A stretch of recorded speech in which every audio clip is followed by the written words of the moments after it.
The Apache boy's hands trembled as he reached into the wooden crate beside the rancher's supply wagon, his thin fingers closing around a handful of dried beef. And in that moment, Connor Kane looked up from mending his saddle to see hunger etched so deeply into the child's face that he knew immediately what desperation truly looked like.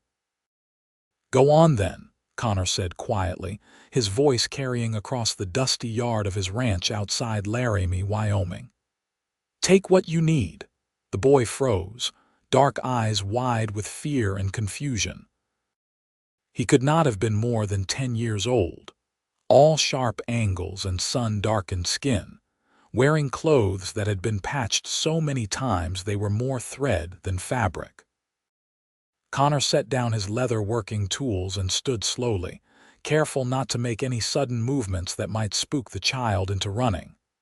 "I mean it," Connor continued, keeping his tone gentle. "Take the food, but I would appreciate the company while you eat it. Gets mighty lonely out here." The boy's gaze darted between Connor and the supplies, clearly weighing whether this was some kind of trap. Connor was a tall man, 30 years old, with sun-weathered skin and dark brown hair that fell past his collar. His blue eyes had seen plenty of hardship in his time, and he recognized the same weariness in this child's expression. "My name is Connor Kane," he said, sitting back down on the wooden bench and deliberately returning his attention to the saddle, giving the boy space to make his decision. "I run this ranch alone, which means I talk to my horses more than I talk to people. They are not great conversationalists." A ghost of something that might have been a smile flickered across the boy's face before disappearing. He pulled more food from the crate, clutching it to his chest like precious treasure. Connor pretended not to notice, focusing on his stitching while keeping the child in his peripheral vision. "There is a water pump by the barn if you are thirsty," Connor offered. "And if you want to sit in the shade while you eat, that porch there keeps the sun off pretty well." The boy stood utterly still for another long moment, then slowly made his way toward the porch. He sat on the far end, as far from Connor as possible while still technically accepting the invitation. Connor nodded to himself and continued working, letting the silence stretch comfortably between them. The afternoon sun beat down on the ranch, turning the Wyoming grasslands golden. Connor's property sat in a valley with mountains visible in the distance, 3,000 acres of grazing land for his cattle and horses. He had built most of it himself over the past 8 years, after buying the land with money saved from years of working cattle drives and breaking horses for the army. It was a good life, if a solitary one. After several minutes, Connor risked a glance at the boy. He was eating slowly, carefully, making the food last. His eyes never stopped moving, always watching for danger. "Are you Apache?" Connor asked conversationally. The boy's body tensed, ready to run. "I traveled through Apache territory when I was younger," Connor continued easily. "Beautiful country. The people there taught me more about tracking and surviving off the land than any white man ever could. I owe my life to an Apache scout who pulled me out of a flash flood down in Arizona territory." The boy relaxed slightly, though suspicion still clouded his features. "I am alone," the child said finally, his English heavily accented but clear. "No family, no tribe." Connor's chest tightened with sympathy.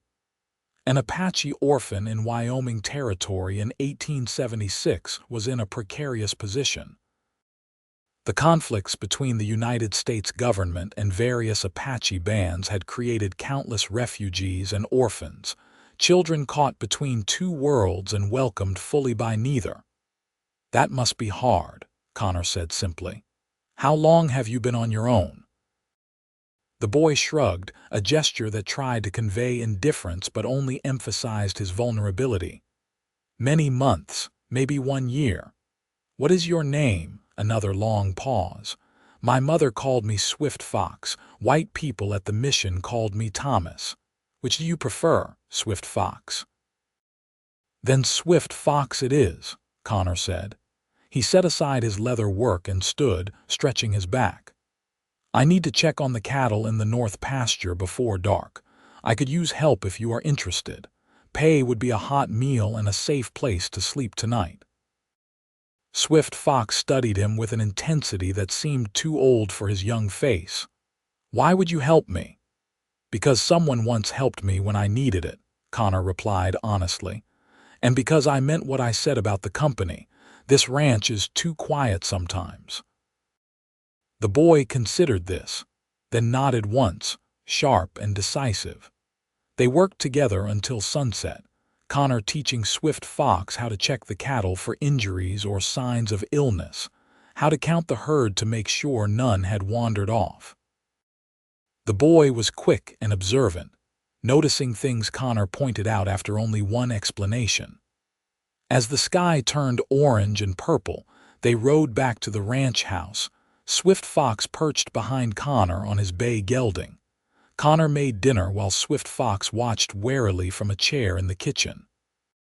The ranch house was simple but well built, with a main room that served as kitchen and living space, 2 bedrooms and a root cellar below. Connor had constructed it with his own hands, cutting and hauling every log, thinking someday he might fill it with a family. That dream had grown dimmer as the years passed and he remained alone, but the house still stood solid and warm. "You know how to read?" Connor asked as he fried bacon and potatoes. Swift Fox shook his head. "The mission tried to teach me. I ran away." "Why did you run?" The boy's face closed off. "They wanted to make me forget my mother's language, forget her songs. They said everything Apache was evil." Connor felt anger kindle in his chest at the cruelty of it. "Your mother's language and songs are part of who you are. No one has the right to take that away." Swift Fox looked up sharply, searching Connor's face for deception. Finding none, he relaxed incrementally. They ate in companionable silence, and afterward Connor showed Swift Fox to the second bedroom. It had a simple bed frame with a corn husk mattress and wool blankets, a small dresser, and a window that looked out over the valley. "You can stay as long as you need to," Connor said. "No strings attached. But if you want to work in exchange for room and board, I have plenty of tasks that could use an extra pair of hands." Swift Fox sat on the edge of the bed, testing its softness with obvious amazement. "I can work," he said firmly. "I am strong." "I can see that," Connor agreed. "We will talk more in the morning. Sleep well, Swift Fox." Connor closed the door and returned to the main room, settling into his chair with a cup of coffee. He had not been planning on taking in a child, but something about the boy's fierce independence and desperate situation called to him. Perhaps it was because he saw something of himself in Swift Fox. Connor's own parents had died when he was 12, leaving him to fend for himself in the rough world of frontier life. He knew what it meant to be alone and vulnerable. The next morning, Connor woke to find Swift Fox already awake and sitting on the porch, watching the sunrise. The boy jumped slightly when Connor emerged with 2 cups of coffee, though he accepted one gratefully. "I thought you might run during the night," Connor admitted. "I thought about it," Swift Fox replied honestly, "but the bed was soft, and you have been kind. I am glad you stayed." Connor sipped his coffee, enjoying the cool morning air. "I thought today we could ride into town for supplies. You need proper clothes and boots. Those you are wearing are falling apart." Swift Fox looked down at himself with embarrassment. "I have no money to pay you back." "Consider it part of your wages," Connor said. "A ranch hand needs proper equipment." They rode into Laramie together, Connor on his bay gelding and Swift Fox on a gentle mare named Daisy. The town was bustling with activity, freight wagons hauling goods, cattle being driven through to the stockyards, townspeople going about their business. Connor noticed the stares that followed them, saw the way people's expressions hardened when they recognized Swift Fox's Apache heritage. At the general store, Connor ignored the proprietor's disapproving frown and began selecting items. 2 pairs of sturdy trousers for Swift Fox, 3 shirts, a good pair of boots, a warm coat for the coming winter, a hat to keep the sun off. He added other necessities including soap, a hairbrush, and a new blanket. Connor Kane, are you really taking in that Indian boy? The proprietor asked, his voice loud enough to carry through the store. Connor turned slowly, his expression hardening. I am taking in Swift Fox, a child who needed help. You have a problem with that, Morrison? Morrison shifted uncomfortably under Connor's stare.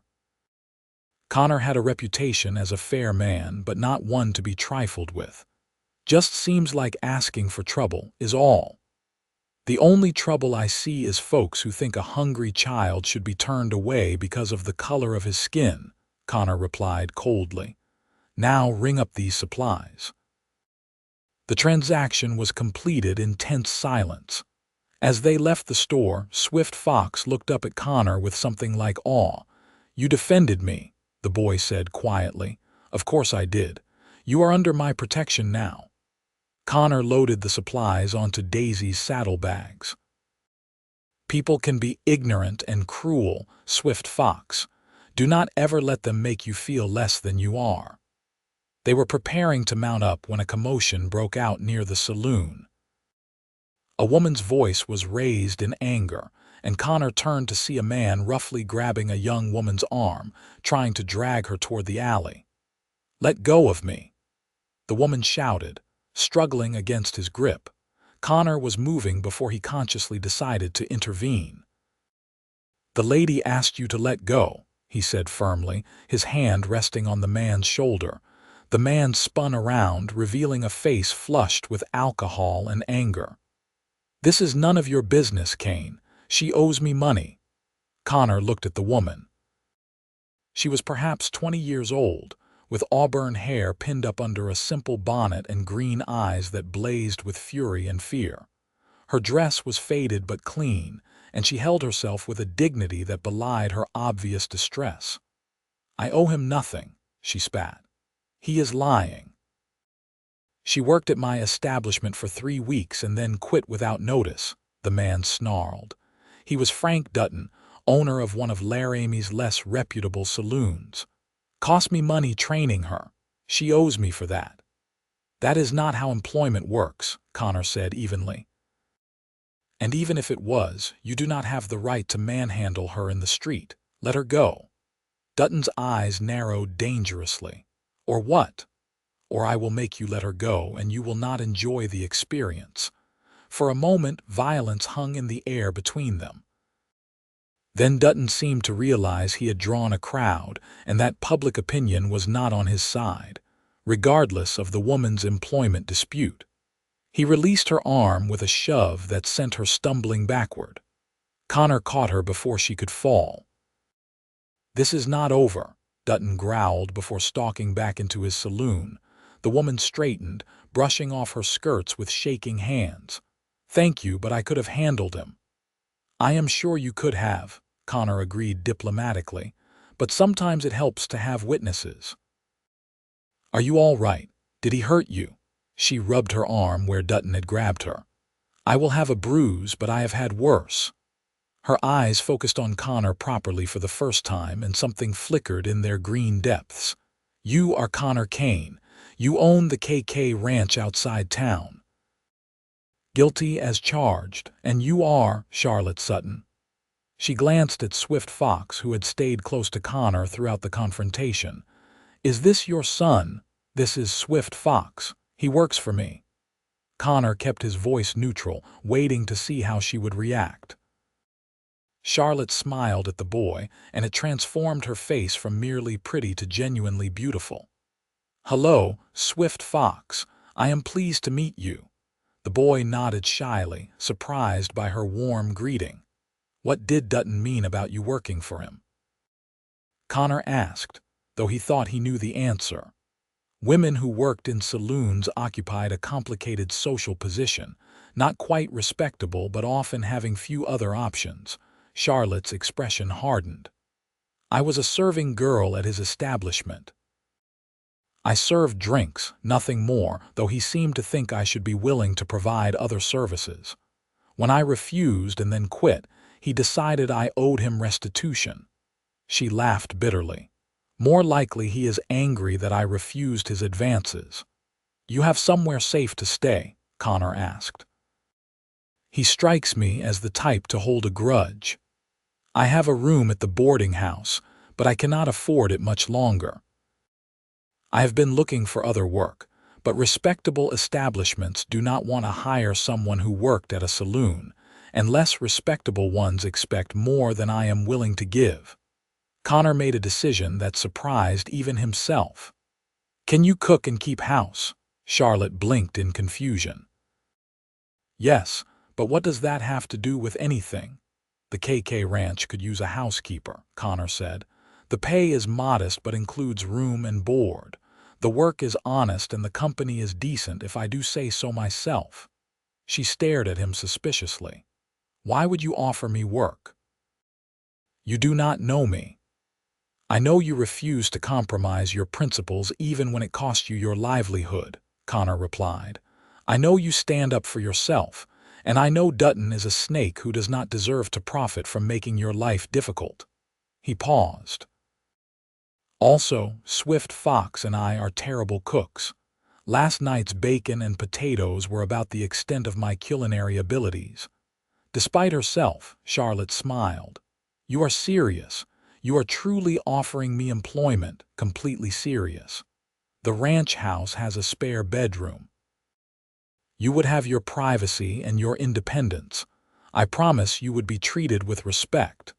Charlotte studied him for a long moment, and Connor found himself hoping she would say yes. There was something compelling about her, a strength that matched her beauty. She had the look of someone who had faced hardship and refused to let it break her. All right, she said finally. I accept your offer, Mr. Kane. When would you like me to start? Call me Connor, and you can start whenever you like. We are heading back to the ranch now if you want to come see it first. Decide if it suits you. Let me get my things from the boarding house. I do not have much. They helped Charlotte collect her belongings, which consisted of one battered trunk containing her clothes and personal items. Connor paid the boarding house owner for the week Charlotte had already started, ignoring the woman's pointed comments about propriety and appearances. Then they rode out of Laramie together, Connor on his bay, Swift Fox on Daisy, and Charlotte on a borrowed horse from the livery that Connor promised to return the next day. The ride back to the ranch took about an hour. Connor used the time to tell Charlotte about the property, the work that would be involved, and what he could pay. Charlotte listened attentively, asking intelligent questions about the household supplies, the budget for food, and whether Connor had any dietary preferences or restrictions. I should tell you, Charlotte said as they rode, I am not running from the law or anything like that. My story is not particularly interesting. I came west 2 years ago with my father after my mother died. He had dreams of striking it rich in the goldfields.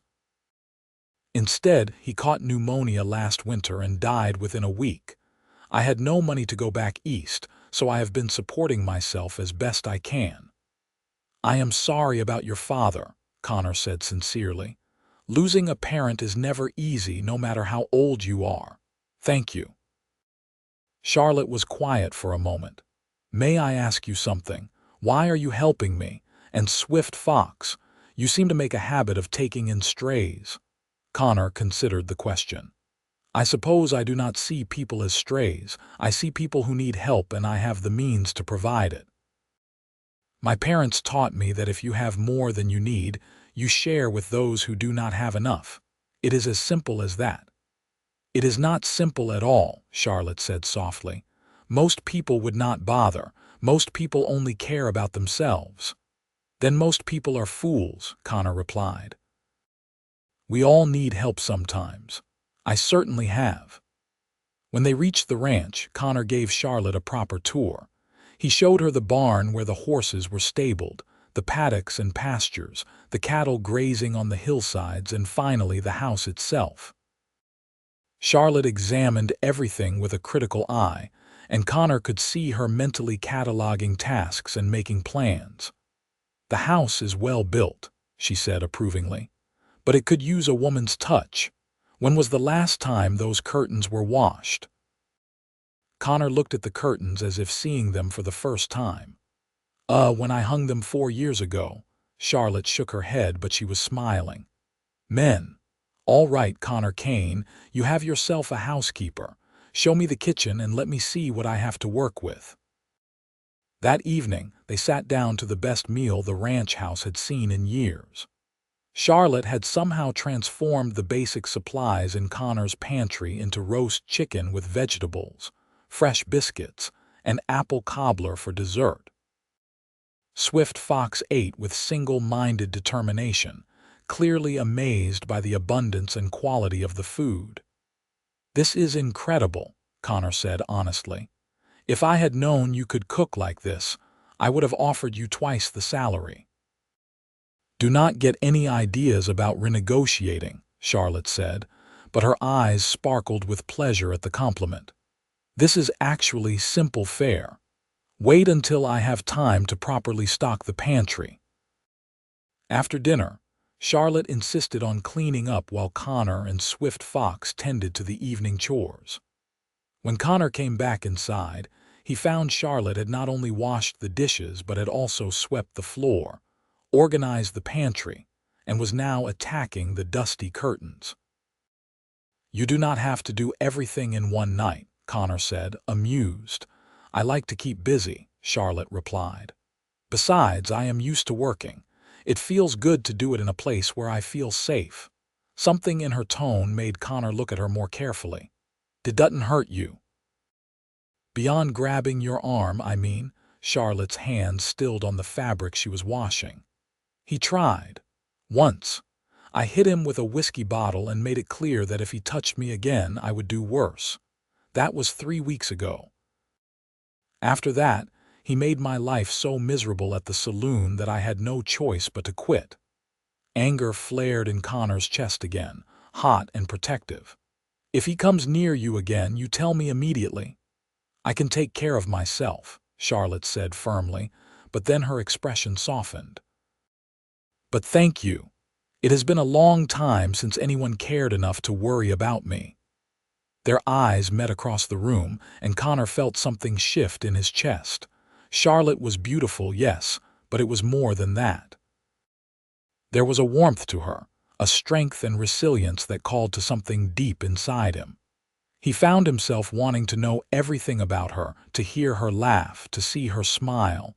He cleared his throat, suddenly aware that he had been staring. I should let you get settled.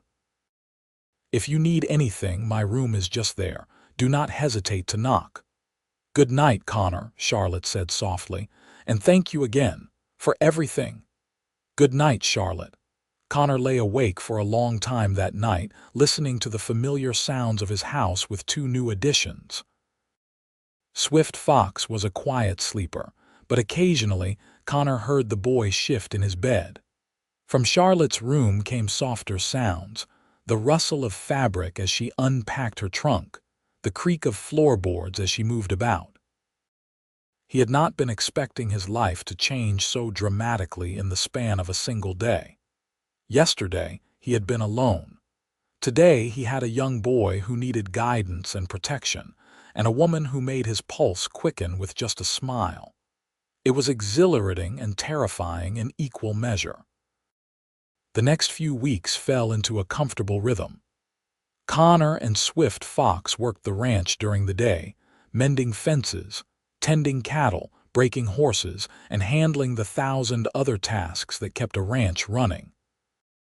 Charlotte transformed the house into a real home, cleaning and organizing, planting a vegetable garden, preserving food for the coming winter and cooking meals that made Connor look forward to the end of each workday. But it was more than just the physical improvements. The house felt alive now in a way it never had before. Charlotte sang while she worked, old songs that drifted through the open windows and made Connor smile. Swift Fox slowly began to open up, sharing stories about his mother and his life before he became an orphan. In the evenings, they would sit together on the porch, watching the sun set over the mountains and talking about everything and nothing. Connor found himself increasingly drawn to Charlotte. She was intelligent and funny, with a sharp wit that caught him off guard and made him laugh. She was also kind, showing infinite patience with Swift Fox as he slowly learned to trust and to heal from his losses. Connor would catch himself watching her as she worked, admiring the way the light caught her auburn hair, the grace of her movements, the warmth of her smile. He was falling in love with her. The realization hit him one evening as he watched her teach Swift Fox how to raid. The two of them bent over a primer together at the kitchen table. Charlotte had discovered that Swift Fox was hungry for knowledge, despite his earlier resistance to the mission school, and she had taken it upon herself to educate him properly, with respect for both his Apache heritage and the skills he would need to survive in the white man's world. Connor wanted this to last forever. He wanted to come home every evening to Charlotte's cooking and her smile. He wanted to watch Swift Fox grow into a strong, confident young man. He wanted to build a family here, a real family bound by choice and love rather than blood. But he had no idea if Charlotte felt the same way. She was friendly and warm, but she maintained a careful distance. She never touched him unnecessarily, never let conversations veer into anything too personal or intimate. Connor respected that boundary, knowing she had good reasons to be cautious, but it frustrated him nonetheless. One afternoon in early autumn, Connor was working in the barn when Charlotte appeared in the doorway, silhouetted against the bright sunlight. "Connor, can I talk to you for a moment?" "Of course." He set down the bridle he had been mending and gave her his full attention. "Is something wrong?" Charlotte stepped into the barn, wringing her hands nervously. "Not wrong exactly. I just wanted to ask you something." She took a deep breath. "Connor, why did you really hire me? And please be honest." Connor frowned, confused by the question. "I told you why. I needed a housekeeper and you needed employment. But there must be dozens of women in Laramie who could have filled that position. Women with references and without my questionable background. Why me specifically?" Connor studied her, trying to understand what she was really asking. "Are you worried that I have ulterior motives?" "I am worried that I do not understand your motives at all," Charlotte said quietly. "You are a good man, Connor. Too good. You took in an Apache orphan that most people would have run off with a shotgun. You defended me against Frank Dutton even though you did not know me. You have treated me with nothing but respect and kindness. I keep waiting for the other shoe to drop, for you to reveal what you really want from me." Understanding dawned, along with sadness that she had been hurt so badly she could not accept kindness at face value. Connor walked closer, stopping a respectful distance away.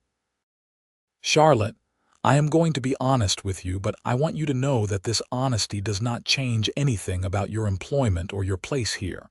You are safe regardless of what I am about to say." She tensed, her green eyes wary. "All right. I hired you because you needed help, and because you seemed like a good person who had been dealt an unfair hand. That was my primary motivation, and it remains true." Connor paused, gathering his courage. "But I would be lying if I said that was the only reason. The truth is, Charlotte, I am attracted to you. I have been since the moment I saw you standing up to Dutton in the street. And the more I have gotten to know you these past weeks, the deeper that attraction has grown." Charlotte's breath caught, but Connor pressed on before he lost his nerve. However, that attraction does not entitle me to anything. Your place here is secure whether you return my feelings or not. If you want to stay on as housekeeper and nothing more, that is absolutely acceptable. If you decide you want to leave and find employment elsewhere, I will help you do that and provide excellent references. You are not obligated to me in any way, Charlotte. I need you to believe that. For a long moment, Charlotte simply stared at him. Then, to Connor's shock, tears began streaming down her face. Charlotte, did I say something wrong? He reached toward her instinctively, then stopped himself. I am sorry if I made you uncomfortable. That was not my intention. No, Charlotte said, wiping at her tears with trembling hands. No, you said everything right. That is the problem. She laughed, a sound somewhere between joy and disbelief. Do you have any idea how rare you are, Connor Kane? How unusual it is to meet a man who sees me as a person rather than an object, who respects my boundaries and does not expect me to owe him something simply for being decent. Connor did not know how to respond to that, so he waited, letting her work through her emotions. I am attracted to you too, Charlotte said finally, the words tumbling out in a rush. I have been trying so hard not to be, because I was afraid. Afraid that you would be like every other man I have known, that you would want something from me I was not willing to give. But you are not like them. You are kind and honorable, and you make me feel safe in a way I have not felt since my father died. Hope bloomed in Connor's chest, warm and bright. Does that mean you might be willing to see where this attraction leads? No pressure, no expectations. Just two people getting to know each other better. Charlotte smiled through her tears, and it was the most beautiful thing Connor had ever seen. Yes, I would like that very much. Connor closed the distance between them slowly, giving her time to change her mind. When she did not retreat, he gently wiped the tears from her cheeks with his thumbs, cradling her face in his hands. Her skin was soft and warm, and she leaned into his touch with a small sigh. May I kiss you? Connor asked softly. Yes, Charlotte whispered.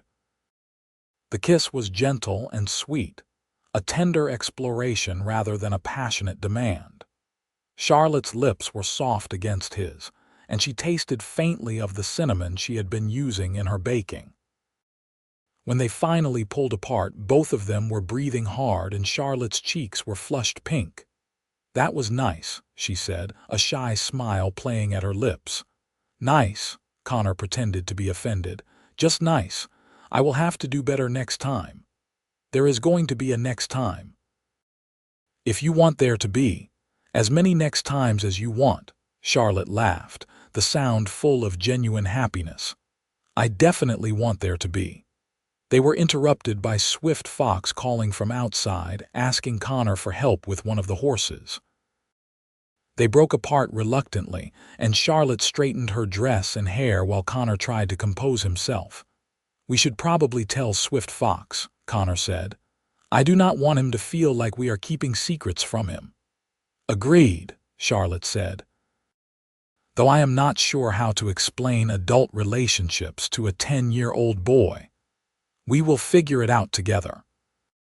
That evening, after dinner, they sat Swift Fox down and explained, as delicately as possible, that Connor and Charlotte cared about each other in a special way and wanted to see if they might build a future together.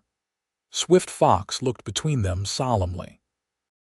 Does this mean Charlotte will stay forever? She will not leave like my mother did, the question broke Connor's heart.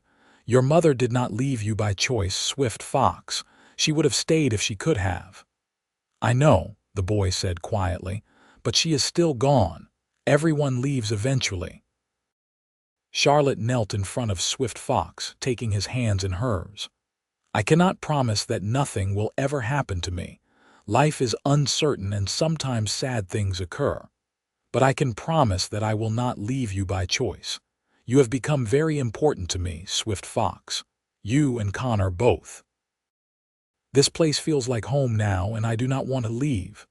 You love Connor, Swift Fox asked bluntly. Charlotte glanced at Connor, her cheeks flushing. I think I am starting to, yes. And you love Charlotte? Swift Fox turned to Connor. Connor met Charlotte's eyes as he answered. Yes. I do love her. It was the first time he had said the words aloud, and they felt right. True. Charlotte's eyes widened, then filled with emotion. Swift Fox nodded as if this confirmed something he had suspected. That is good. People who love each other should be together. My parents loved each other very much. I remember how they looked at each other. His young face grew wistful. They looked the way you two look at each other. Connor pulled Swift Fox into a hug, and after a moment Charlotte joined them, the three of them wrapped together in the fading light of the kitchen. It felt like a promise, a commitment to be there for each other no matter what came. The months that followed were the happiest of Connor's life. He and Charlotte courted properly, taking walks together in the evening, having long conversations about their hopes and dreams, stealing kisses when Swift Fox was not watching.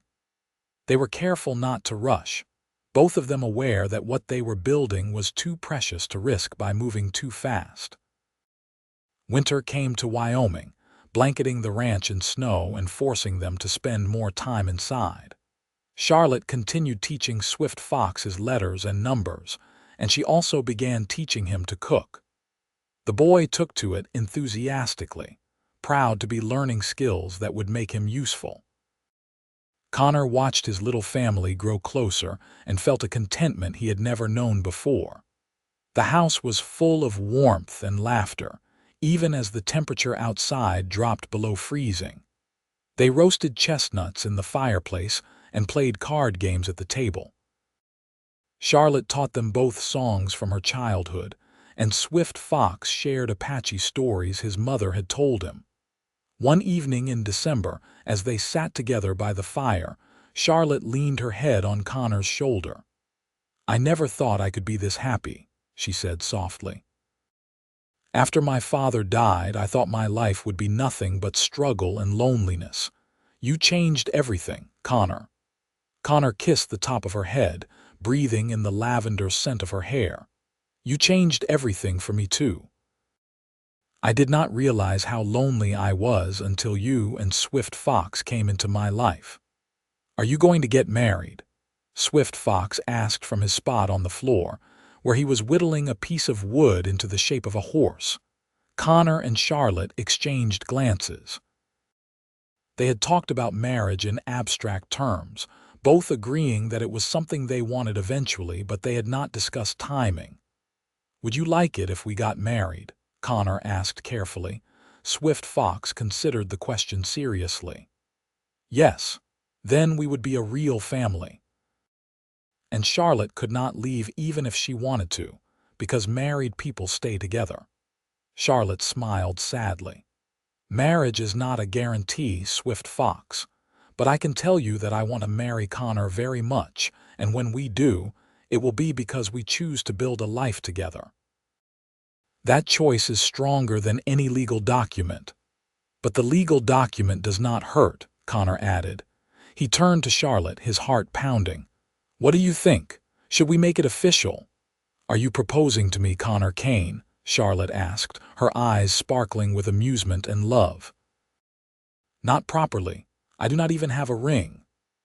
Connor slid off the chair to kneel in front of her, taking her hands in his. But yes, I suppose I am. Charlotte Sutton, you have made my life better in every possible way. You are strong and kind and beautiful, and I cannot imagine spending my future with anyone else. Would you do me the honor of becoming my wife? Charlotte's smile was radiant. Yes, yes, absolutely yes. Swift Fox whooped with joy, and Connor pulled Charlotte into a kiss that was less gentle than their previous ones, fueled by excitement and the promise of a future together. When they finally broke apart, Swift Fox was dancing around the room with uncharacteristic exuberance. We need to celebrate. The boy declared, Charlotte, do we have any of that apple pie left?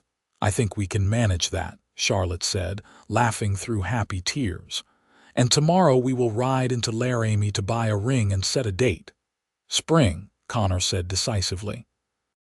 Let's get married in the spring when everything is green and new. Spring sounds perfect, Charlotte agreed. They married in April of 1877 in a simple ceremony at the small church in Laramie. Swift Fox stood as Connor's best man, bursting with pride in his new suit. The town's preacher, Reverend Matthews, performed the service with genuine warmth, despite some of the congregation's disapproval of Connor's choice to house an Apache child.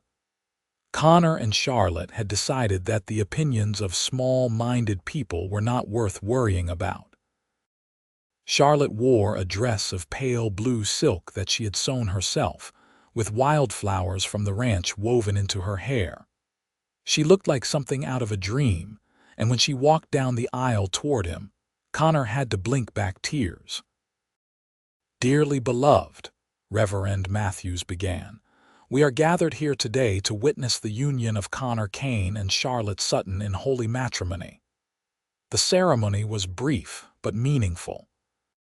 They exchanged vows they had written themselves, promising to love and support each other through whatever challenges life brought. Connor slipped a simple gold band onto Charlotte's finger, and she did the same for him. When the Reverend finally said, "You may kiss your bride," Connor did so with enthusiasm, earning cheers and applause from the small gathering of friends and neighbors who had come to witness their union. The celebration afterward was held at the ranch, with tables set up in the yard and food provided by Charlotte with help from some of the women in town who had become friendly toward her. There was music and dancing, and Connor twirled Charlotte around until they were both breathless with laughter. As the sun set and the guests began to leave, Connor found Swift Fox sitting on the porch, watching the festivities wind down with a contented expression. "Are you all right?" Connor asked, sitting beside the boy. "I am happy," Swift Fox said simply. "Today was a good day." "Charlotte looks beautiful and you look happy. I am glad you are married now." "So am I." Connor put his arm around Swift Fox's shoulders. "You know you are part of this family too, right? Not just someone who lives here and works here. You are our son in every way that matters." Swift Fox leaned into Connor's side. "Can I call you father?" Connor's throat tightened with emotion. "I would be honored if you did." "Then I will. You are my father now, and Charlotte is my mother. I choose you both the way you chose each other." When Charlotte came looking for them a few minutes later, she found Connor and Swift Fox wrapped in a tight embrace, both of them crying happy tears. She joined them without a word, and they sat together as stars began appearing in the darkening sky. That night, after Swift Fox had gone to bed, Connor carried Charlotte across the threshold of their bedroom in the traditional manner. She laughed and protested that she was perfectly capable of walking, but she wrapped her arms around his neck and held on tight. Their wedding night was tender and intimate, a slow exploration of each other that left them both breathless and amazed. Connor had been with women before, but nothing compared to the feeling of making love with someone he truly loved, someone who loved him in return.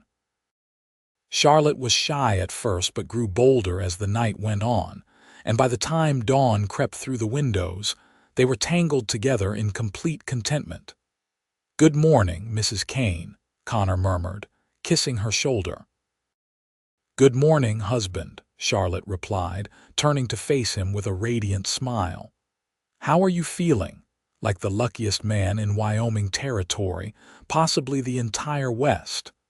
Connor traced his fingers along her cheek. "How did I get so fortunate as to find you?" "I ask myself the same question every day," Charlotte said. She kissed him softly. "We should probably get up. Swift Fox will be wondering where we are." "Let him wonder for a few more minutes," Connor said, pulling her closer. "I am not ready to share you with the world yet."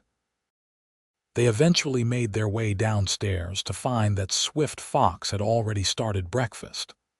The eggs were slightly overdone and the bacon a bit crispy, but it was a valiant effort, and they praised him enthusiastically. Life settled into a new rhythm after the wedding. Connor and Charlotte continued working the ranch with Swift Fox's help, but there was a deeper sense of permanence now, a feeling that they were building something that would last. Charlotte started talking about expanding the garden and maybe getting chickens. Swift Fox expressed interest in learning to break horses like Connor. In late summer, Charlotte began feeling unwell. She was tired all the time and nauseous in the mornings. Connor worried it was something serious until the doctor in Laramie confirmed what Charlotte had already begun to suspect. She was pregnant. Connor's reaction was pure joy. He picked Charlotte up and spun her around despite her laughing protests, then immediately set her down carefully, worried he might hurt her or the baby. Charlotte rolled her eyes at his sudden overcautiousness, but was clearly pleased by his excitement. Swift Fox, now 11 years old and more confident than the scared child who had stolen supplies a year and a half ago, was equally thrilled at the prospect of a baby brother or sister. "I will teach them to track and hunt," he declared, "and to speak some Apache words so they know about that part of me." "That sounds perfect," Charlotte said, hugging him close. "You are going to be a wonderful big brother." The pregnancy progressed smoothly through the fall. Connor became almost comically protective, insisting Charlotte rest more and not lift anything heavy. Charlotte tolerated his fussing with good humor, though she continued working around the house and garden until Connor or Swift Fox could stop her. Winter arrived early that year, bringing heavy snows that isolated the ranch for weeks at a time. Connor made sure they were well stocked with supplies and firewood. Charlotte spent the long winter evenings knitting baby clothes and blankets, her hands moving with practiced efficiency while she chatted with Connor and Swift Fox. In February of 1878, on a clear, cold night when the stars seemed close enough to touch, Charlotte went into labor.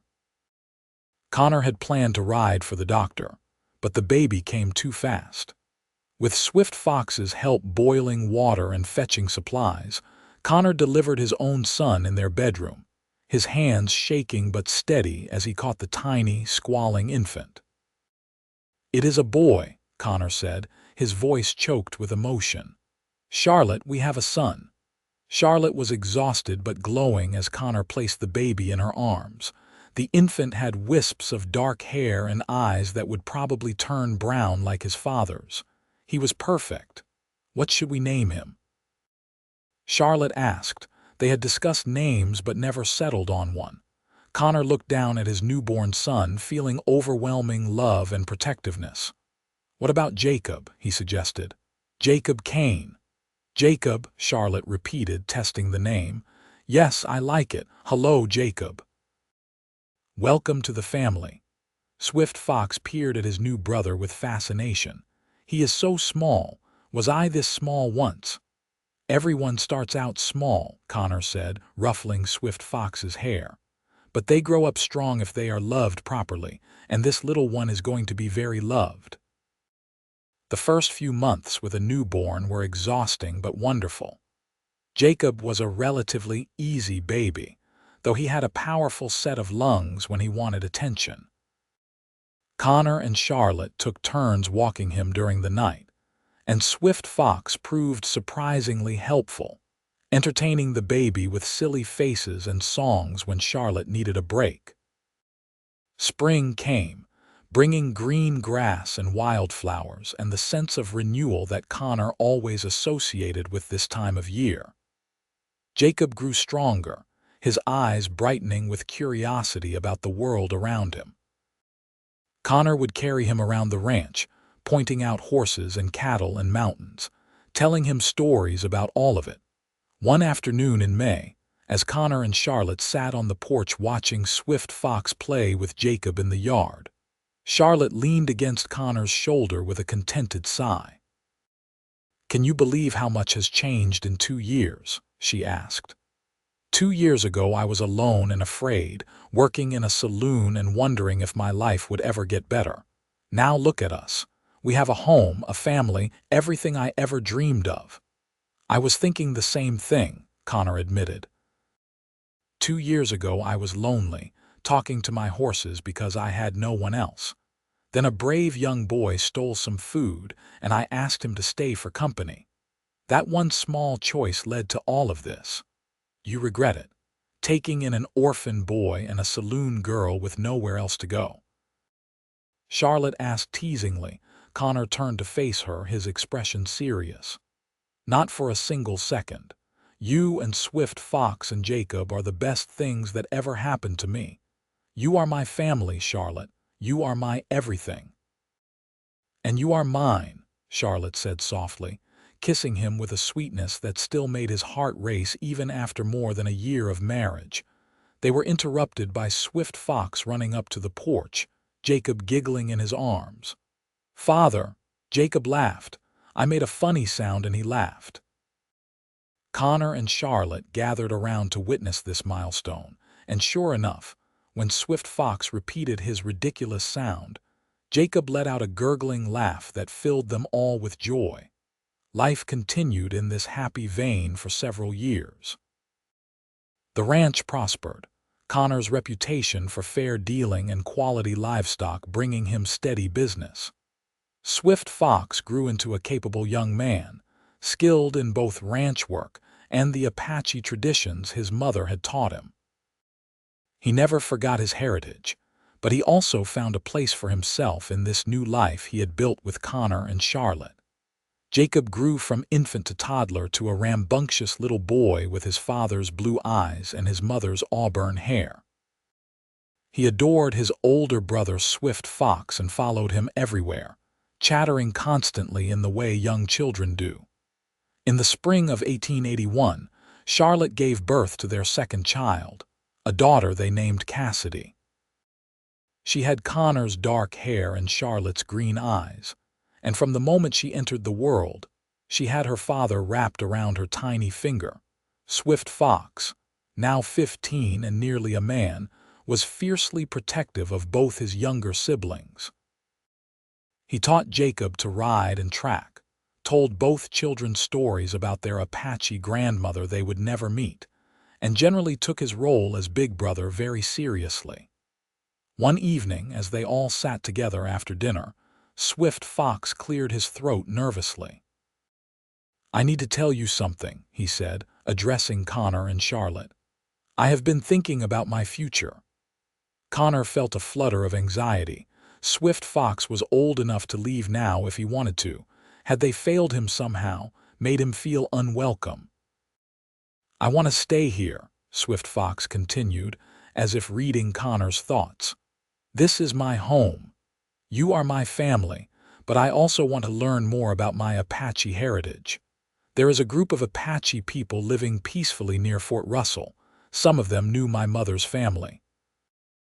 I would like to visit them, learn from them, maybe spend some time there." Relief flooded through Connor. "Of course you can. You do not need our permission, Swift Fox. You are old enough to make your own choices." "But I want your blessing," Swift Fox said. "You are my father. Your opinion matters to me." Connor stood and pulled Swift Fox into a tight hug. "You have my blessing, son. Learn about your heritage, spend time with your people, but know that you will always have a home here, always." "Thank you," Swift Fox said, his voice thick with emotion. "I will leave in a few weeks, but I will come back. I promise I will come back." True to his word, Swift Fox departed in early June, riding one of the horses Connor had given him as his own. The farewell was tearful but not sad, because they all knew it was not permanent. Swift Fox needed to explore this part of his identity, and they would not stand in his way. He returned 6 weeks later, looking more settled in himself. He had spent time with distant relatives of his mother, learned songs and ceremonies he had forgotten, and reconnected with the Apache part of his heritage in a meaningful way. "I am Apache," he told Connor and Charlotte, "but I am also your son." Both of those things are true, and they do not contradict each other. I can honor my mother's memory and my people while still being part of this family. "You are wise beyond your years," Charlotte said proudly. As Jacob and Cassidy grew older, Swift Fox made sure to teach them about their brother's heritage, creating a family that embraced multiple cultures and traditions. Jacob, now 5, loved hearing stories about Apache warriors and learning to track animals through the grasslands.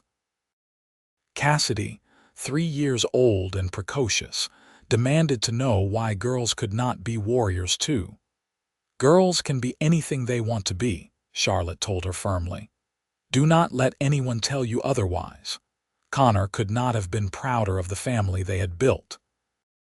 It was unconventional by most standards: a white rancher, his wife, their biological children, and their adopted Apache son. But it worked. They loved each other fiercely and supported each other through everything. In the summer of 1883, Frank Dutton reappeared in their lives. He had apparently been away from Laramie for several years, but he returned to reopen his saloon. Connor heard about it from people in town and made a point of warning Charlotte. "I doubt he will cause trouble after all this time," Charlotte said, though her expression was uncertain. "It has been more than 7 years. Surely he has moved on." But Dutton had not moved on. He was a man who nursed grudges, and he had neither forgotten nor forgiven Charlotte's rejection and Connor's interference. He began spreading rumors in town, suggesting that Charlotte was still a woman of questionable morals, that Connor was a fool for marrying her, that their children were probably not even Connor's. The rumors were vicious and entirely false, but they found fertile ground among certain segments of Laramie society. Some people had never approved of Connor taking in Swift Fox, and they were happy to believe the worst about his family. Connor heard about the rumors from the banker, who felt Connor should know what was being said. He rode home in a fury, ready to confront Dutton and end this once and for all, but Charlotte stopped him. "Violence will not solve this," she said firmly. "It will only make things worse, give credence to the idea that we have something to hide. We need to handle this intelligently." "Then what do you suggest?" Connor asked, though he was still seething. Charlotte thought for a moment. "We fight rumors with truth. We continue living our lives openly and honestly. We show everyone that we have nothing to be ashamed of, and if Dutton pushes too far, we take legal action." It was sound advice, and Connor forced himself to follow it. They made a point of attending church every Sunday, of being visible and sociable in town.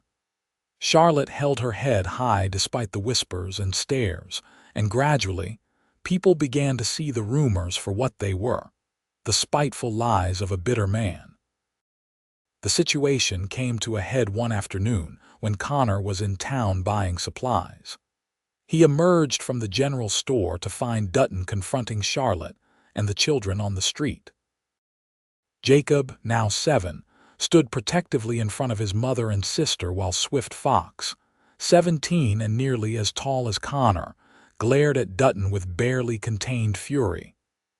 "I am just saying you look well, Charlotte," Dutton was saying, his tone oozing false friendliness. "Marriage and motherhood suit you, though I have to wonder if your husband knows what he really got when he took you in."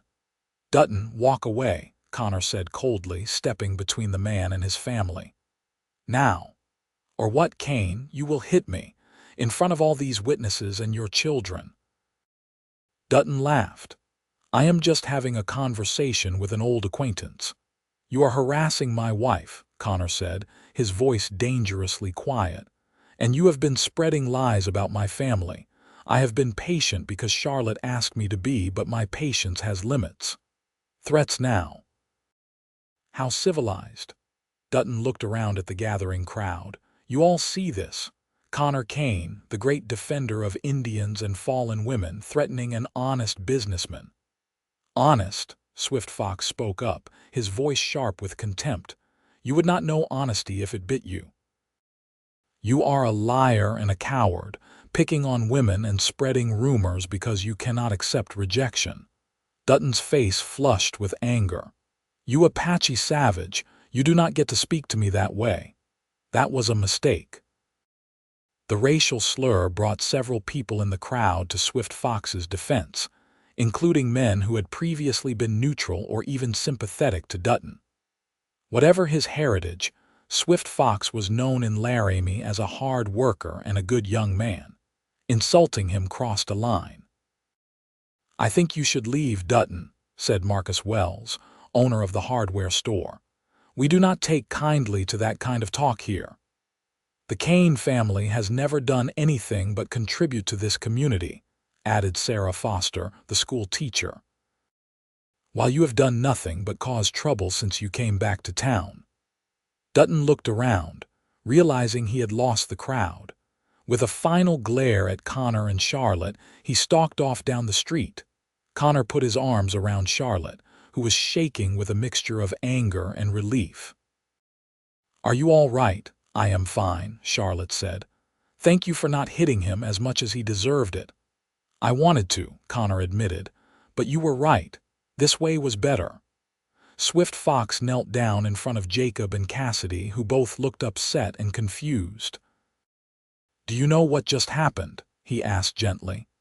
"That bad man was mean to Mother," Jacob said, his little face scrunched up with anger. "I wanted to make him go away." "You were very brave," Swift Fox told him. "But sometimes being brave means standing strong and not letting mean people make you act badly. Do you understand?" Jacob nodded slowly. Cassidy, meanwhile, had apparently decided the situation was over and was now more interested in the peppermint sticks visible through the general store window. That evening, once the children were in bed, Connor, Charlotte, and Swift Fox sat together discussing the confrontation. "I am worried this is not over," Charlotte said. "Dutton looked humiliated today. Men like him do not forget that." "Then we stay vigilant," Connor said. "We make sure someone is always here at the ranch with you and the children. Swift Fox and I will take turns going to town for supplies." "I can take care of myself," Charlotte reminded him. "And I have been teaching Jacob and Cassidy to shoot.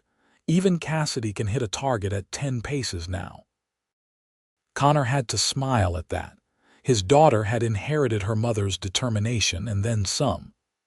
"I know you can take care of yourself, but there is no shame in accepting help and being cautious."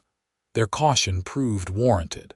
2 weeks later, Connor woke to find one of his barns on fire. He and Swift Fox managed to get the horses out before the building collapsed, but the structure and all the hay stored inside were lost. There was no proof, but Connor knew in his bones that Dutton was responsible. Marshal Davis came out to investigate, but without evidence. There was little he could do beyond promising to keep an eye on Dutton. "I am sorry, Connor," the marshal said, "but unless we catch him in the act or find a witness, my hands are tied." Connor rebuilt the barn, this time with the help of neighbors who had been moved by the Kane family situation. Men who had previously been neutral showed up with lumber and tools, and together they erected a new structure in just over a week. "This is what community means," Marcus Wells said, hammering nails alongside Connor. "We take care of our own, and you and your family are part of this community." The show of support was heartwarming, but Charlotte remained uneasy. "He is going to escalate," she predicted. "Dutton is not going to stop until he has caused real harm." She was right. A month later, someone took a shot at Connor while he was riding fence line on the far side of his property.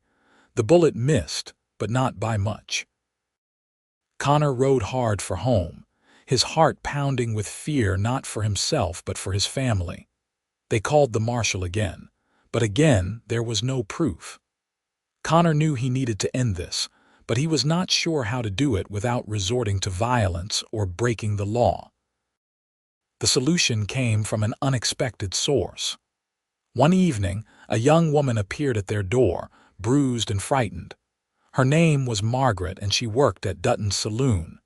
"He is planning to hurt you," she told Charlotte, stumbling over her words in her haste to get them out.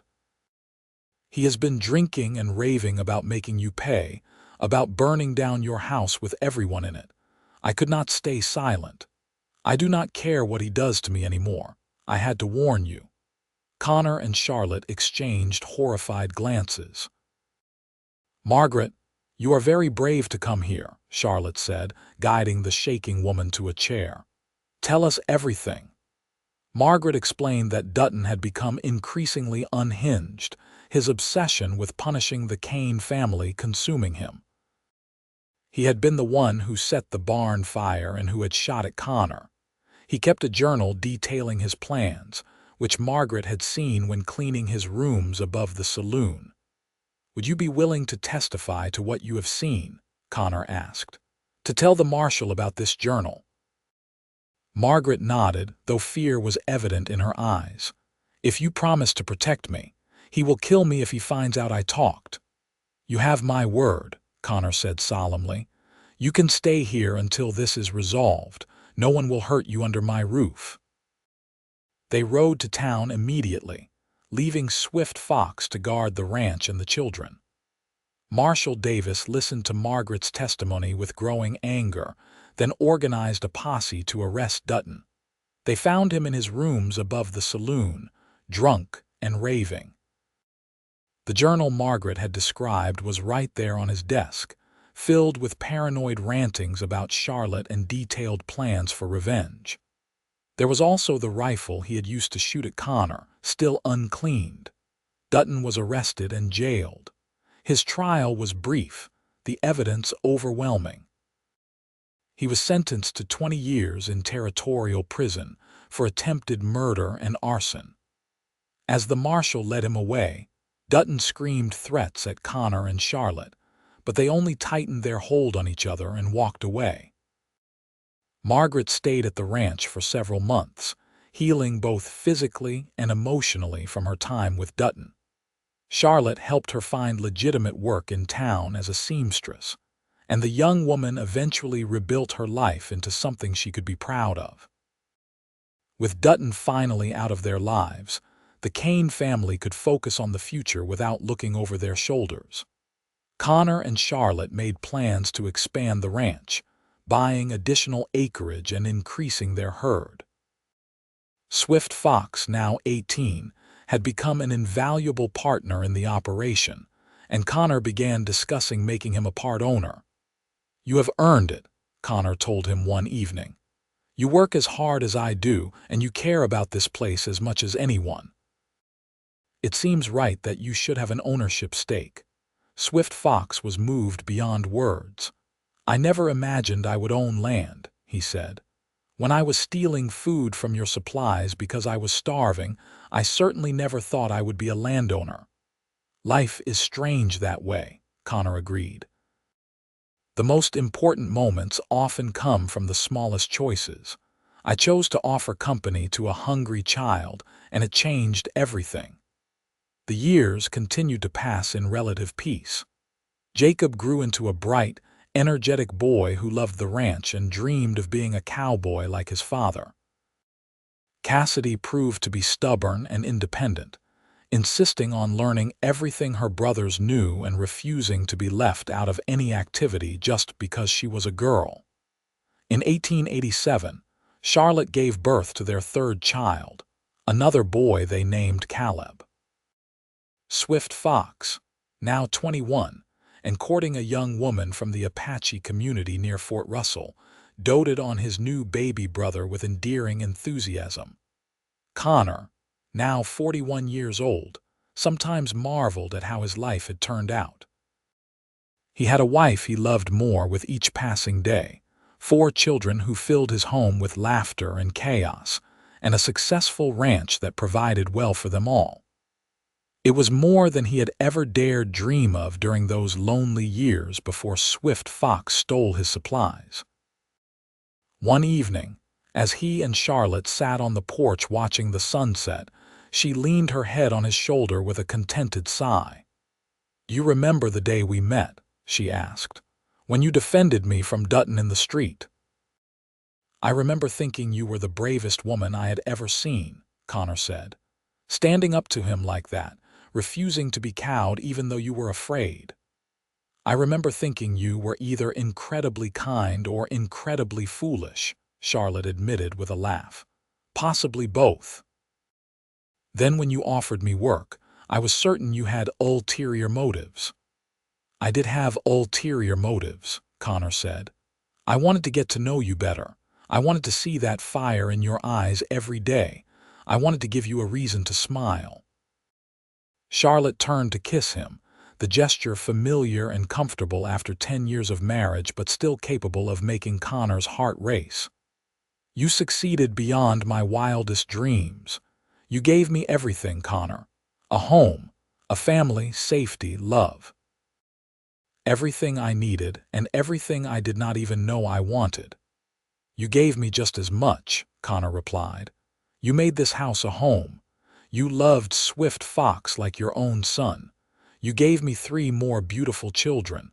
You made me happier than I ever thought possible." They sat in comfortable silence for a while, watching as Swift Fox rode up to the house with his fiancée, Mourning Dove. The young woman was Apache, gentle and kind, and she fit into their family as if she had always belonged. They were planning to marry in the fall and build a house on the section of land Connor was deeding to Swift Fox. Jacob and Cassidy came running out of the house, chasing each other in some elaborate game only they understood.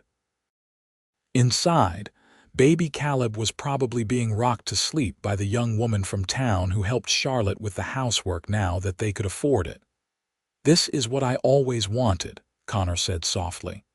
"A family, people to love and who love me in return.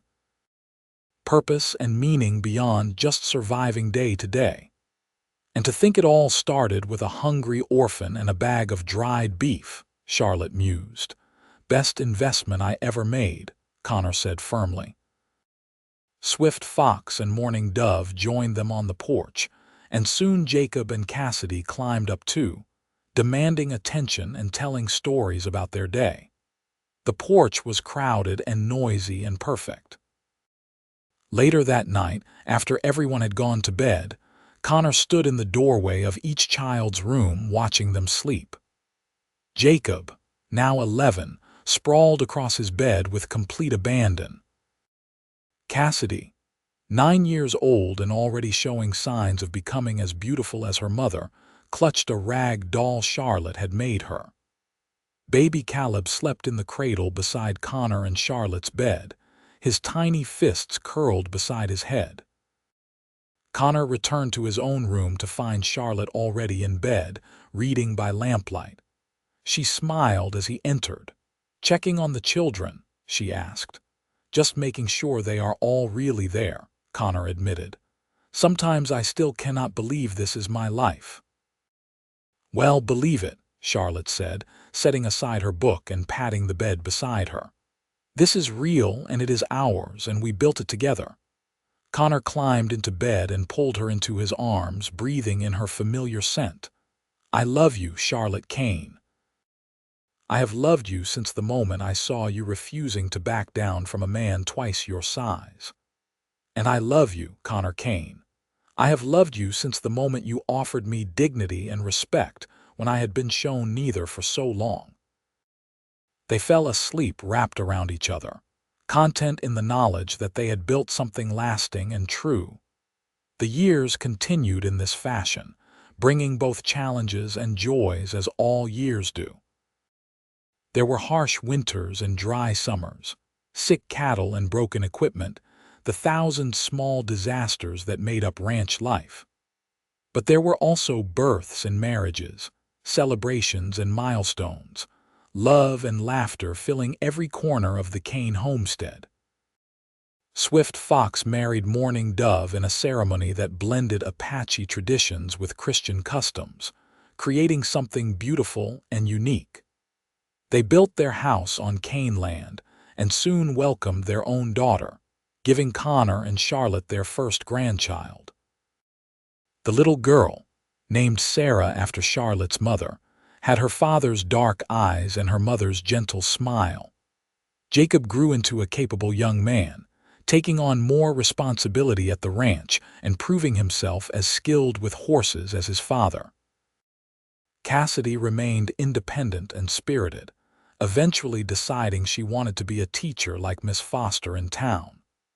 Connor and Charlotte supported her ambition wholeheartedly, even though it meant she would leave the ranch to attend normal school.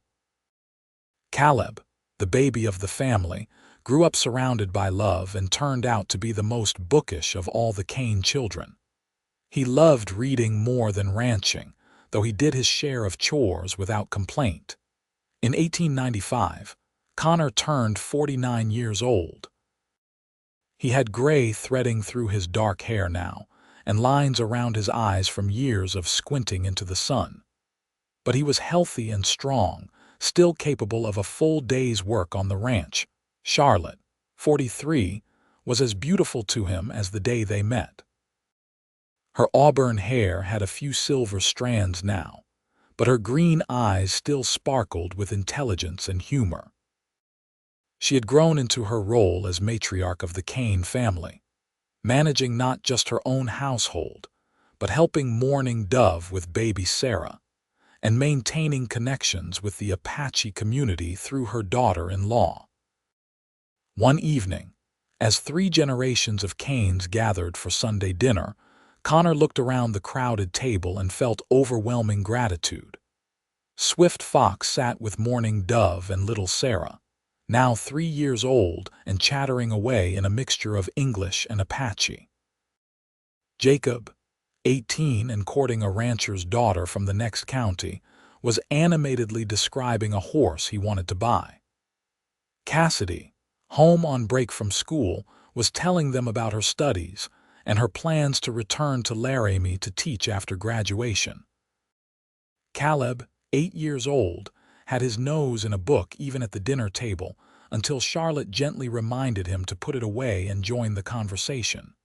"Father," Swift Fox said, raising his glass, "I would like to propose a toast." Everyone raised their glasses, even little Sarah with her cup of milk. 20 years ago, I was alone and starving. I stole food from a stranger's supplies, expecting to be shot or run off. Instead, that stranger offered me kindness and company. He gave me a home when I had none, a family when I was orphaned, love when I desperately needed it. Everything good in my life stems from that day. Swift Fox's voice was thick with emotion. To Connor and Charlotte Kane, the best parents anyone could ask for. To mother and father, everyone chorused, and Charlotte was wiping away tears while Connor struggled to maintain his composure. "I did not do anything special," Connor said when he could speak again. "I just saw a child who needed help and I helped him. Anyone would have done the same." "No," Swift Fox said firmly. "Not anyone. Most people would have run me off or worse. You chose compassion when you could have chosen indifference. You changed my life, and I will spend the rest of my own life trying to live up to your example." The dinner continued with laughter and storytelling, multiple conversations overlapping as family members caught up with each other. It was loud and chaotic, and everything Connor had ever wanted. After everyone had gone home or to bed, Connor and Charlotte took their customary walk around the property. It was something they tried to do every evening, weather permitting, a chance to talk privately and reconnect after the busyness of the day. "Can you believe Swift Fox is 30 now?" Charlotte marveled. "That scared little boy is a man with a family of his own." "He has done well for himself," Connor agreed. "I am proud of the man he has become." "You had a lot to do with that," Charlotte pointed out. "You showed him what it means to be a good man, a good father, a good husband. He learned all of that from watching you." Connor squeezed her hand. "And he learned about kindness, compassion, and strength from watching you. We raised him together, Charlotte." All of our children are who they are because of both of us." They walked in comfortable silence for a while, their feet knowing the path even in the darkness. The ranch spread out around them, the land they had worked and shaped and loved for 2 decades. "You ever regret it?" Connor asked suddenly. "Taking a chance on me, coming out here to an isolated ranch with a man you barely knew." Charlotte stopped walking and turned to face him, her expression serious in the moonlight. "Not for one single second. Connor, you saved my life. Not just physically by getting me away from Dutton, but in every way that matters. You gave me back my dignity, my hope, my ability to trust. You loved me when I thought I was unlovable. How could I ever regret that?" Connor pulled her into his arms, holding her close. After 20 years of marriage, holding Charlotte still felt like coming home. "I am glad, because you saved my life too. I did not even realize how lonely I was until you and Swift Fox showed me what family could be." They stood there in the darkness, wrapped around each other, two people who had found each other against all odds and built a beautiful life together. The years marched on, as years do. Jacob married his sweetheart, Emma, and they settled on a portion of Kane land, continuing the tradition of keeping the family close. They soon had children of their own, adding to the growing Kane clan. Cassidy finished school and returned to Laramie to teach, boarding with a respectable family in town during the week and coming home on weekends. Caleb, to no one's surprise, decided he wanted to be a lawyer rather than a rancher. Connor and Charlotte supported this decision, proud that their youngest son wanted to pursue education and help people through the legal system. In 1901, Connor turned 55. The ranch was now one of the most successful in Wyoming, renowned for the quality of its cattle and horses. Connor had trained dozens of young men over the years, many of them finding success with their own ranches or as ranch foremen for larger operations. But more than the success of the ranch, Connor took pride in the family he and Charlotte had built. They now had 7 grandchildren, with more on the way. The Kane homestead hosted regular gatherings where 3 generations came together, the house and yard filled with the sounds of children playing and adults laughing. Swift Fox had become a leader in the community, respected by both white ranchers and the Apache people. He worked tirelessly to bridge the gap between the two cultures, advocating for fair treatment of native peoples, while also building friendships and business relationships with the white community.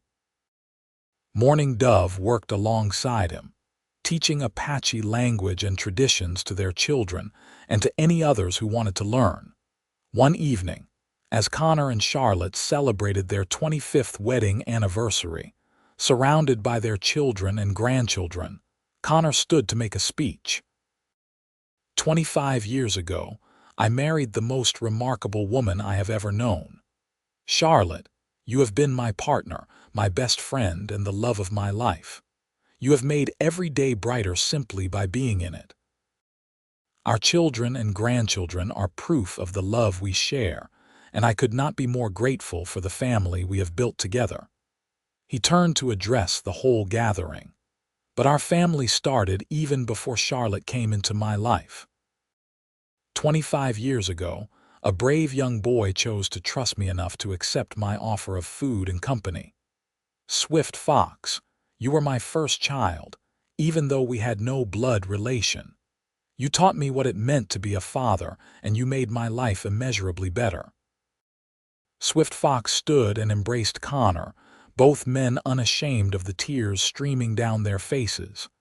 "You gave me everything," Swift Fox said. "Identity, belonging, love, purpose. You and Mother Charlotte are the foundation upon which I built my entire life." Charlotte joined the embrace, and soon all of the Kane children were wrapped around their parents, a tangle of arms and love and gratitude.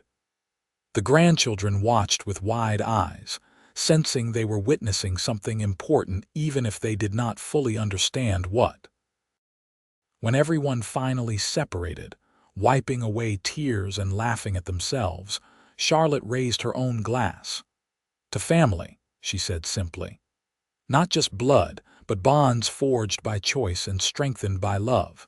To the family we have made and the family we will continue to grow. To always choosing compassion over indifference, love over fear, and connection over isolation." "To family," everyone echoed, and the celebration continued long into the night. As the years advanced, Connor and Charlotte gradually stepped back from the day-to-day operations of the ranch, allowing Swift Fox and Jacob to take over the management while they enjoyed their role as grandparents and elders of the family. Connor's hair turned completely gray, and Charlotte's auburn locks faded to silver, but their love for each other never dimmed. They spent their days doing the things they enjoyed, reading together on the porch, taking slow walks around the property, spoiling their grandchildren, and telling stories about the old days. They had lived through the wildest years of the West and seen it transform into something more settled and civilized. They had built not just a ranch but a legacy, not just a family but a community. In the summer of 1910, Connor and Charlotte celebrated their 34th wedding anniversary quietly, just the two of them on the porch where they had spent so many evenings over the years. Connor was now 64, Charlotte 58. Both were still healthy and active, blessed with good constitutions and the rewards of a life lived mostly outdoors. "You remember the first time we sat on this porch together?" Connor asked, holding Charlotte's hand in his. "Of course. You had just hired me to be your housekeeper, and I was terrified you would turn out to be like every other man I had known. Instead, you turned out to be Connor Kane, the best man I have ever known." Connor smiled. "And you turned out to be Charlotte Kane, the best thing that ever happened to me. I spent so many years alone on this porch, never imagining it would one day be filled with the sound of your voice, our children's laughter, our grandchildren's games. It all started with an Apache orphan who stole from your supplies," Charlotte mused. "Such a small thing, really. A boy taking food he desperately needed, but it changed everything. Because I asked him to stay for company," Connor finished. "That was all, just company. I was lonely and he was there and I wanted someone to talk to. And look what it became." Charlotte gestured at the ranch spread before them, where several of their grandchildren were visible playing near the barn. "A dynasty, a legacy, a family that spans cultures and generations, built on love and acceptance. I could not have built any of it without you," Connor said seriously. "You were the missing piece, Charlotte. You made this house a home. You loved my children as your own. You stood beside me through every challenge and celebrated every joy. I have loved you for 34 years, and I will love you until the day I die." Charlotte leaned her head on his shoulder, a gesture as familiar as breathing. "And I will love you just as long, longer if possible. Into whatever comes after this life, I will love you still." They sat in comfortable silence as the sun set over the Wyoming mountains, painting the sky in brilliant oranges and purples. The air was sweet with the scent of Charlotte's roses and the distant lowing of cattle. It was peaceful and perfect, a moment of pure contentment after a life well lived. Inside the house, they could hear Swift Fox and Mourning Dove preparing dinner with several of their grandchildren helping. Jacob's family would be arriving soon for the anniversary celebration, and Cassidy was bringing a young man she was courting, a lawyer from Cheyenne who had impressed everyone with his integrity and kindness. Even Caleb was coming home from his law practice in Denver, bringing his new wife.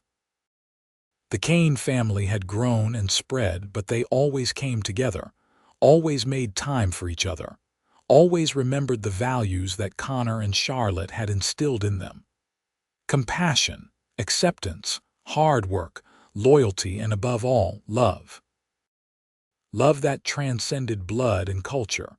Love that built homes and healed wounds. Love that transformed lonely people into families. As darkness fell and stars began appearing in the vast Wyoming sky, Connor pulled Charlotte closer. "Thank you," he said softly. "For what?" "For saying yes when I offered you work. For taking a chance on me. For building this life with me. For loving Swift Fox as your own. For giving me more children than I ever dreamed of having. For being my partner and my friend and my love. For everything, Charlotte. Thank you for everything." Charlotte turned to kiss him, and even after 34 years of marriage, even with both of them gray and weathered, the kiss held all the passion and promise of their first kiss in that barn so many years ago. "Thank you for seeing me," Charlotte said when they parted. "Not what I had been, not where I had worked, but who I truly was. Thank you for defending me, protecting me, loving me. Thank you for being the kind of man who offers help without expecting anything in return. Thank you for building this family with me. Thank you for being you, Connor Kane." They remained on the porch until their family called them in for dinner. Two people who had found each other through chance and choice, who had built something beautiful from nothing, who had loved each other through decades and would continue loving each other for however much time they had left. Inside, the house was full of warmth and laughter. 3 generations of Kanes gathered to celebrate love and family. The table was crowded, children squeezed between adults, multiple conversations happening at once, food being passed and shared and enjoyed. It was chaotic and noisy and absolutely perfect. Connor looked around the table at the faces of the people he loved most in the world. Swift Fox, his first son, now a respected leader with silver threading his dark hair. Mourning Dove, the daughter-in-law who had brought even more cultural richness into their family. Their children and grandchildren, beautiful blends of Apache and white heritage. Jacob, strong and capable, running the ranch with the same values Connor had taught him. Emma, his kind-hearted wife, beloved by everyone. Their growing brood of children. Cassidy, independent and brilliant, finally ready to settle down with a good man who appreciated her strength. Caleb, the scholar of the family, with his intelligent new bride who debated law and philosophy with him for hours. And at the center of it all, Charlotte. His wife, his partner, his love. Still beautiful to him after all these years, still capable of making his heart race with just a smile. She caught his eye across the table and winked, and Connor felt the same surge of love he had felt on their wedding day. This was what mattered. Not wealth or status or reputation, though the Kane name was respected throughout Wyoming. What mattered was the people in this room, the love they shared, the bonds they had forged. What mattered was that a lonely rancher had once chosen to offer company to a hungry child, and that simple act of kindness had blossomed into something extraordinary. As the evening wore on and eventually the gathering broke up, children carried to bed and adults heading to their own homes with promises to return soon, Connor and Charlotte found themselves alone again on their beloved porch. "Another successful anniversary," Charlotte said, settling into the chair that had been hers for over 3 decades. "The best one yet," Connor agreed, taking his own chair and reaching for her hand. "Though I say that every year." "That is because every year with you gets better," Charlotte replied. "Even now, even after all this time, I wake up grateful that I get another day with you." They sat hand in hand, looking out over the ranch that had been their life's work, the home they had built from love and determination. Somewhere in the distance, a coyote called to the moon. The wind rustled through the grass, carrying the scent of sage and possibility. Connor thought back to that day 36 years ago when he had looked up from mending his saddle to see a thin, desperate boy reaching into his supplies. He thought about the choice he had made in that moment, to offer help instead of anger, company instead of punishment. It had seemed like such a small thing at the time, barely worth noting. Yet from that single choice had grown everything that mattered in his life. "What are you thinking about?" Charlotte asked, always attuned to his moods. "About how one small moment can change everything," Connor said. "About how we never know which choices will define our lives. If I had chosen differently that day, if I had chased Swift Fox off or worse, none of this would exist. You and I might never have met. Our children would never have been born. This family that brings me so much joy would never have been." "But you did not chase him off," Charlotte said softly, "because you are who you are, a man who sees someone in need and helps them. That is your nature, Connor. You would have made the same choice every time." "Maybe," Connor conceded, "but I am still grateful it happened the way it did. I am grateful for every choice that led me to you, to this family, to this life." "As am I," Charlotte agreed. She yawned, covering her mouth delicately. "I think it is time for bed, husband. These old bones need their rest." Connor stood and offered his arm, which Charlotte took with the same grace she had shown for 34 years. They walked into their house together, through rooms filled with memories and love, past photographs documenting their life together, past children's drawings and grandchildren's toys. In their bedroom, they prepared for sleep with the comfortable efficiency of long practice. Connor helped Charlotte with the buttons she could not reach, and she helped him with tasks that had become difficult as arthritis crept into his hands. They climbed into bed together, and Charlotte curled into Connor's side as she had done for thousands of nights.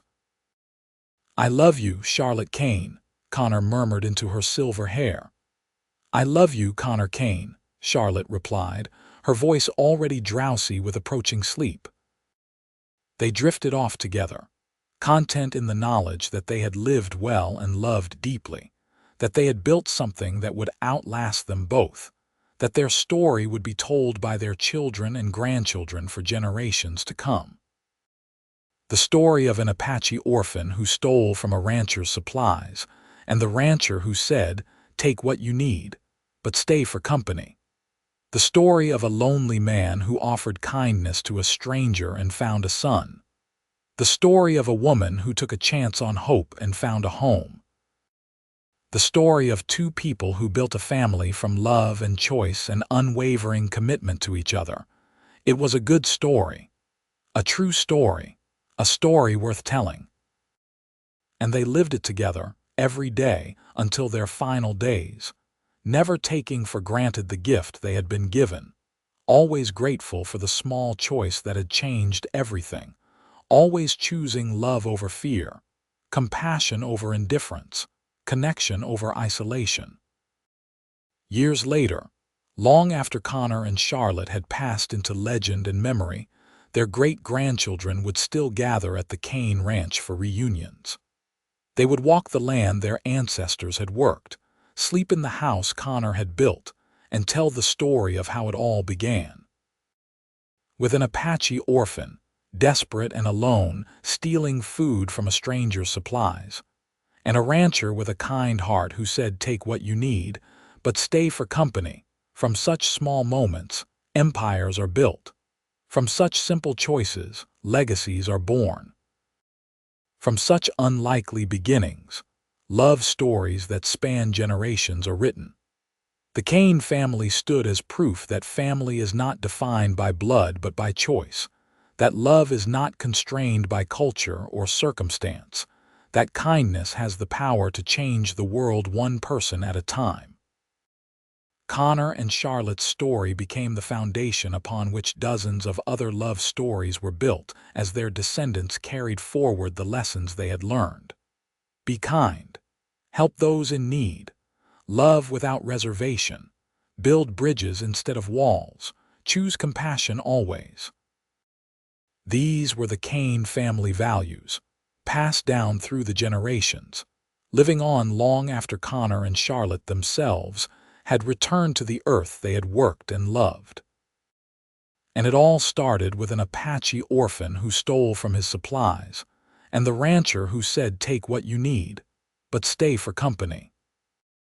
A perfect ending to a story that never truly ended, but continued on in the lives and loves of everyone who came after, spreading outward like ripples in a pond, touching more lives than Connor and Charlotte could have ever imagined on that dusty afternoon in 1876, when their story began.